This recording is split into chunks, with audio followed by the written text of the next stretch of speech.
गौतम बुद्ध और क्रोधित हाथी की कहानी प्राचीन भारत के दिल में हरे भरे जंगलों और बहती नदियों के बीच राजगृह नाम का एक शांत और जीवंत शहर था। यह एक ऐसा स्थान था जहां विभिन्न जीवन शैली के लोग एक साथ रहते थे, विचारों, वस्तुओं और संस्कृतियों का आदान प्रदान करते थे। राजगृह अपनी आध्यात्मिक खोजों के लिए प्रसिद्ध था, जो दूर दूर से ज्ञान प्राप्त करने के लिए साधकों को आकर्षित करता था। इन साधुओं में सबसे सम्मानित गौतम बुद्ध थे, जो अपार करुणा और गहन ज्ञान के प्रतीक थे। उनकी शिक्षाओं ने अनगिनत लोगों के जीवन को छू लिया था, उन्हें पीड़ा से बाहर निकलने और प्रबोधन की ओर मार्गदर्शन दिया था। लोग उनकी प्रवचन सुनने के लिए उमड़ पड़ते थे। उनके असीम ज्ञान से सीखने और उनके शांतिपूर्ण प्रभाव का अनुभव करने के लिए बुद्ध के प्रति अपार प्रेम और सम्मान के बावजूद कुछ लोग ऐसे भी थे जो उनकी बढ़ती प्रभाव से ईर्ष्या करते थे और उनकी शिक्षाओं को कमजोर करने की कोशिश करते थे। उनमें से एक देवदत्त था, जो एक पूर्व शिष्य था और जलन और महत्वाकांक्षा से ग्रस्त हो गया था। देवदत्त ने बुद्ध के बढ़ते अनुयायियों को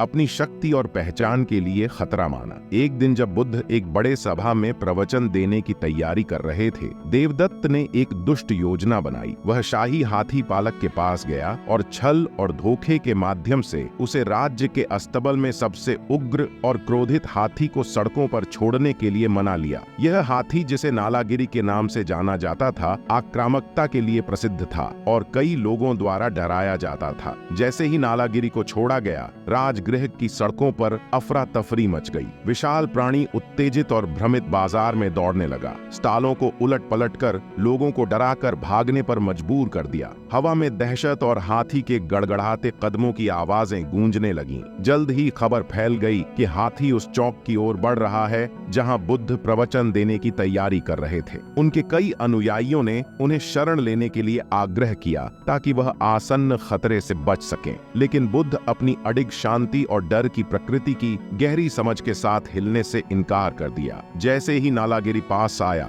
बुद्ध अपनी जगह खड़े रहे, एक शांत उपस्थिति का संचार करते हुए जो आसपास की हवा को घेरता हुआ प्रतीत हुआ। उन्होंने अपने दिल से हाथी की ओर प्रेम और करुणा की लहरें भेजी। हाथी, जो गुस्से और डर के मिश्रण से प्रेरित था, पूरी ताकत से बुद्ध की ओर बढ़ा। उसी क्षण कुछ असाधारण हुआ। नालागिरी बुद्ध से प्रसारित गहन शांति और दया को महसूस करते हुए धीमा होने लगा। उसकी जंगली आंखें नरम हो गईं और उसकी आक्रामक मुद्रा शांत हो गई। हाथी, जो एक बार अजेय क्रोध का प्रतीक था, अब बुद्ध के सामने खड़ा था। शांत और विनम्र बुद्ध धीरे धीरे नालागिरी के पास गए, उसके विशाल सूंड पर हाथ रखा। उन्होंने उसे मधुर स्वरों में संबोधित किया। उनकी आवाज करुणा की एक मधुर धुन लिए हुए थी, जो हाथी के अस्तित्व के मूल तक पहुंच गई। नालागिरी ने जवाब में अपना सिर झुकाया, एक ऐसे व्यक्ति की उपस्थिति को स्वीकार करते हुए जिसने शुद्ध प्रेम का अवतार लिया था। राजगृह के लोग, जिन्होंने पूरे दृश्य को देखा था, चकित थे। उन्होंने देखा कि सच्ची करुणा की शक्ति ने एक खतरनाक स्थिति को गहरे शांति में बदल दिया। देवदत्त की बुद्ध को नुकसान पहुंचाने की योजना विफल हो गई थी और इसके बजाय यह केवल बुद्ध की शिक्षाओं की अपार शक्ति को उजागर करने का काम आया। चमत्कारिक मुठभेड़ की खबर दूर दूर तक फैल गई, जिससे बुद्ध के साथ और भी अनुयायी जुड़ने लगे। यह घटना प्रेम और करुणा से क्रोध और आक्रामकता को जीतने की शक्ति का एक शक्तिशाली उदाहरण बन गई। एक ऐसा पाठ जिसने इसे सुनने वाले सभी लोगों के दिलों में गहराई से गूंजा।